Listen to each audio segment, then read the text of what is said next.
Bueno, nos vamos a ir a Chile. Le agradecemos que tenga la amabilidad de atendernos a Lucas Aguayo, que es periodista chileno. Lucas, buen día, ¿cómo te va? Flor Torres, Maxi Ahumada, desde Cine S Radio, Santa Fe, ¿cómo estás? ¿Qué tal? ¿Cómo están? Empezando la jornada, yendo camino rumbo a la moneda, ahora que empiezan ya todos los análisis y los gabinetes producto de este triunfo, un contundente triunfo del rechazo. Claro, eso te quería preguntar, Lucas. Mirá, hoy pensaba, reflexionaba, y es muy importante esta charla con vos, porque sos el que de alguna manera nos va a ayudar a tratar de entender esto. Hoy pensaba sobre los errores que cometemos, me incluyo, lo hice autorreferencialmente, cuando muchas veces llevamos adelante distintos análisis lineales. En esa lógica te cuento lo que desde este lado construimos, evidentemente hoy con el resultado opuesto equivocadamente, y vos me vas a ayudar. Nosotros dijimos, en el 2019 hubo un levantamiento que exigía de fondo cuestiones que siempre, cuando son de fondo importantes para una sociedad que quiere actualizarse, terminan en la Constitución. A partir de allí vimos claro la necesidad de un sector importante del pueblo chileno que exigía distintos cambios en materia de educación, de salud. Bien. Después, adelantándonos, ¿no? Rápidamente el tiempo, vimos que votaron a un presidente que está en principio en la vereda opuesta de Piñera, sin poner en discusión la existencia del sistema capitalista en Chile, porque creo que en ningún momento se puso en discusión, pero sí alguien que tiene un perfil ideológico totalmente diferente. En ese contexto uno decía, bueno, se propone la reforma de una constitución que además fue sancionada en el momento histórico en donde gobernaba Pinochet, con lo cual ya de por sí uno dice, che, a esto hay que reformularlo. Ahora, ocurre todo esto y llega el momento en el que el pueblo chileno tiene que decidir, después de estos dos antecedentes, a lo que le pueden sumar un montón más, y decide mayoritariamente que no. Por eso yo pensaba en esto de las lecturas lineales que uno hace, que a veces te llevan a conclusiones equivocadas o hipótesis equivocadas. Ahora te dejo la pelota a vos, después de contarte más o menos cómo linealmente mirábamos esto desde este lugar de la cordillera. Claro, parece que te vas a tener que venir un poco para acá y hacer tú los análisis, porque fue bastante correcto lo que dijiste, entendiendo justamente que ahora bien, hay que entender la campaña que pudo hacer el rechazo para que ganase justamente el día de ayer con contundente triunfo. Ahí está, eso hablabas un ratito con Cintia, que es la que se comunicó con vos. Hablábamos de eso. Quizás la cuestión está en quiénes ejecutaron la campaña y qué dijeron, y te escuchamos, por supuesto. Exacto. Mira, lo que pasa es que empezaron ahora a analizar y ver cuáles fueron los factores clave donde no pudo ganar, por ejemplo, la derecha extrema y la centro derecha con José Antonio Caz, este líder ultraderechista, por ejemplo, admirador y amigo de Bolsonaro y también de Donald Trump. Y fue donde empezaron a hacer lo siguiente, empezar a ir a los sectores más populares, ir a meter campañas de fake news, también de miedo, para que justamente... correr el eje de la discusión. Exactamente. Entonces, con este tema de las fake news, se hablaba, por ejemplo, de que iban a haber dos justicias paralelas en esta propuesta constitucional. ¿En qué sentido? En que se establecía, me van a tener que disculpar, pero como te comentaba, voy camino a la moneda. Sí, por supuesto. No, hasta ahora te escuchamos bien, Lucas. Sí, te escuchamos perfecto. Fantástico. Justamente en ese sentido, entonces, es donde, por una parte, se establecía que, o decía la centro-derecha, la derecha más radical, que podía haber dos justicias paralelas. Una de ellas iba a ser para el pueblo mapuche, que si a un ciudadano común y corriente chileno, nacionalizado chileno, le pasaba a alguna persona mapuche, por ejemplo, la justicia indígena iba a ser la que iba a resolver el tema. No, y eso, bien, perfecto. Eso me quedó clarito. A ver, está bueno el ejemplo. Ellos decían, si mañana... Perdón, ¿no? Si mañana te ocurre algo y cometes un delito contra la comunidad mapuche, ellos van a tener su propia justicia. Ahora te pregunto, ¿eso surgía de algún lugar en la reforma? Para nada. Lo que establecía la reforma era que justamente que la justicia común y ordinaria, si le pasaba algo con alguna indígena, justamente, lo iba a resolver la justicia ordinaria, o sea, la que lo resuelve para todos los chilenos. Sí. Pero si pasaba algo dentro de estas comunidades, entre dos mapuches, por ejemplo, ahí iba a ser lo contrario, ahí lo iba a resolver la justicia indígena. Bien, lo que de alguna Y manera esto le fue, asignaba era autonomía para que ellos pudieran resolver. Ahora, ¿aló? ahí Sí, ahí te escuchamos. te vamos perdiendo, pero ahora creo Ahí que te sí, tenemos de nuevo. Ahí estamos de nuevo. ahí sí, así es.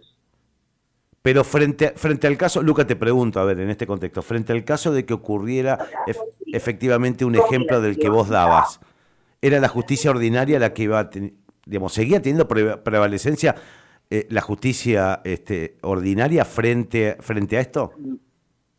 Exacto, la justicia ordinaria iba a tener todo el poder, inclusive iba a ser la que era la última palabra. Entonces acá es donde se vieron malos análisis, también la centro derecha y la derecha con fake news, justamente propagándose, que se establecían lo que yo te decía, de que podía justamente quedar en nada producto de que era una etnia indígena, y es lo que provocó justamente que este miedo, sumado a otras cosas, ganase el rechazo. ¿Qué otro ejemplo se te ocurre, Lucas, que vos entendés que fue desvirtuado y que no tenía nada que ver, pero que sí se instaló como discusión fake?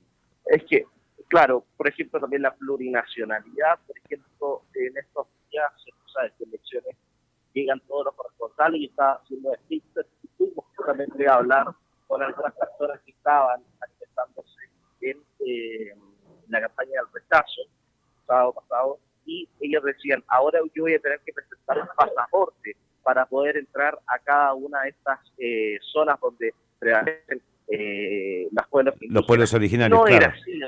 No. Los pueblos originarios, exacto, no era así. Entonces, Ajá. Toda esta campaña de ¿cómo se llama esto? De fake news provocó que justamente llegase a última instancia de que ganase el rechazo. También lo propio, podemos decir que habían algunos artículos que no le gustaba a la gente, por ejemplo, la eliminación del Senado, un órgano que ha estado constituido por más de 200 años y que ahora iba a ser cambiado por una Cámara de las Regiones que iba a tener menos autonomía inclusive.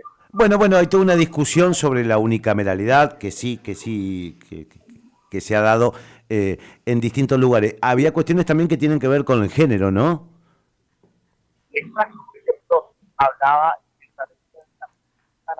ahora la poder el su propio cuerpo. Entonces ahí también se da el paso para que tú dices por ejemplo, el aborto libre, gratuito y de calidad. Claro. Entonces, Y ahí se entiende. Ahí, se entiende, a ver, no, digo, se entiende los elementos constitutivos de lo que fue la discusión, pero, a ver, en definitiva, ¿el gobierno también comunicó mal esto?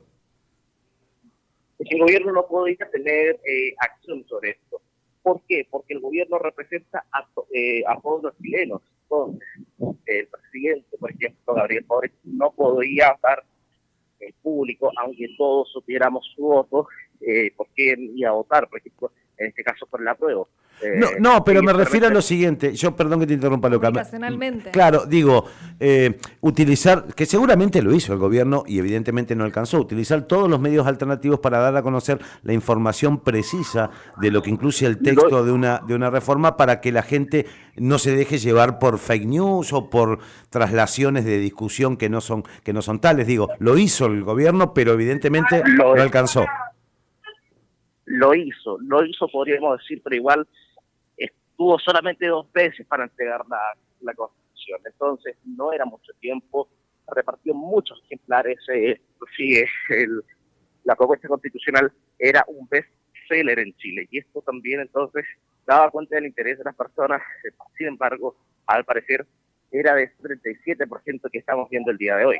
Claro, y sí, claro, es así. Y lo último que por mi parte yo te consulto es lo siguiente. Da la impresión también de que esto es un contexto de alguna manera globalizado respecto a ciertos comportamientos, sobre todo utilizando las redes sociales y con la lógica que se está instalando. Digo, acá en la Argentina, los líderes más importantes de la oposición reivindican y así lo comunican también como que Chile avanza. Chile avanza no queriendo modificar ni sancionar una nueva constitución que se hizo bajo las reglas de quien era un dictador en aquel momento. Claro. Y acá se discute también esto del comunismo, de la llegada del comunismo. En Chile uno puede decir, bueno, la gran diferencia es que ustedes tuvieron un presidente como Salvador Allende, entonces es probable que la cuestión del comunismo sea más fuerte en términos de ese recuerdo histórico. Claro, mira, esto análisis me gusta todo porque nunca va a volver un presidente como Salvador Allende. Si bien se dice que Gabriel Boric puede estar un poquito más cercano a él, tampoco va a ser como justamente Allende. Por otra parte, la Constitución que fue redactada durante la dictadura, todos están de acuerdo, es que se tiene que cambiar sí o sí, no hay consenso en ello, inclusive senadores de derecha que eran muy reconocidos acá en Chile, así lo señalan. Sin embargo, al parecer tampoco le gustaba esta propuesta constitucional, entonces ahí es donde topamos, si bien se podían hacer ciertos cambios a la Constitución o a esta propuesta constitucional, pareciera que no gustó. Ahora te hago una consulta respecto a un dato. Digo, no sé cómo funciona ya, pero digo, previo, cuando hay una reforma constitucional, se hace una elección, los convencionales constituyentes que van a participar en la elaboración del texto de la Carta Magna. Esas elecciones existieron también en Chile y le fue muy bien, digamos, a quienes planteaban una nueva constitución, ¿o me equivoco? ¿Me podrías repetir la pregunta? Te decía, previo a esto, que ya es el resultado opuesto, en donde la mayoría de los chilenos dijeron no, previo a esto, ¿hubo elecciones para elegir los convencionales constituyentes, aquellos que efectivamente participaron en la redacción de esto, y le fue muy bien de alguna manera a quienes planteaban la necesidad de la reforma? Claro, mira, justamente le fue muy bien inclusive recordémoslo, en 2020, el apruebo cambiar y tener una nueva constitución, sacó un 80% de los votos. Sí. Después Claro. tuvimos otra elección. Después tuvimos otra elección de convencionales constituyentes, exacto, que logró obtener una convención más bien progresista. Y ahora, justamente, después tuvimos las elecciones de presidente, donde ganó Gabriel Boric, pero ahora se da vuelta todo, ahora justamente gana la derecha, y aquí es donde ahora la gente de izquierda va a tener que empezar a hacer todos los análisis para poder entonces no darle el cupo a esta derecha, más bien, ¿cómo podríamos decirlo? Una derecha que si quiere justamente recuperar un partido, llegar a este 2010 cuando Sebastián Piñera había ganado por primera vez Sí, claro. retorno a la democracia. Sí, claro. Y Exacto, si lo tienen que hacer, y si lo tienen que hacer apoyándose en la figura de Pinochet, lo van a hacer, y de hecho lo están haciendo acá en Argentina. Acá en Argentina en algunos sectores conservadores, se está festejando que en Chile no se haya podido reformar una constitución que viene de la época de Pinochet. Digo, ya ni empacho hay, ya nadie disimula. Claro, lo que pasa es que es lo que yo bien te decía, si bien se pudo reformar la Constitución, fueron artículos muy menores los que se reformaron. Por ejemplo, quitar a los senadores vitalicios, que era parte de lo que había sido heredado durante la dictadura de Augusto Pinochet, pero más que eso, no. Entonces, obtuvo 55 reformas, muchas de ellas no fueron trascendentales. Claro. Se me traba un poco la lengua, pero que el cansancio de estar hasta las 4 de la mañana y despertarme a las 6, entonces, así que eso. Bien, está claro. La verdad, Lucas, que nos ayudaste a intentar encontrar alguna respuesta, insisto, a nuestra lectura lineal que nos pone también en el lugar de la equivocación, por lo menos en términos del resultado. Pero bueno, esto no es matemática, ¿no? Esto está claro, y por eso te agradecemos muchísimo que hayas charlado con nosotros. Hay que hacer una serie de análisis. Así que eso, muchachos, un abrazo. Abrazo grande y a disposición, ¿eh?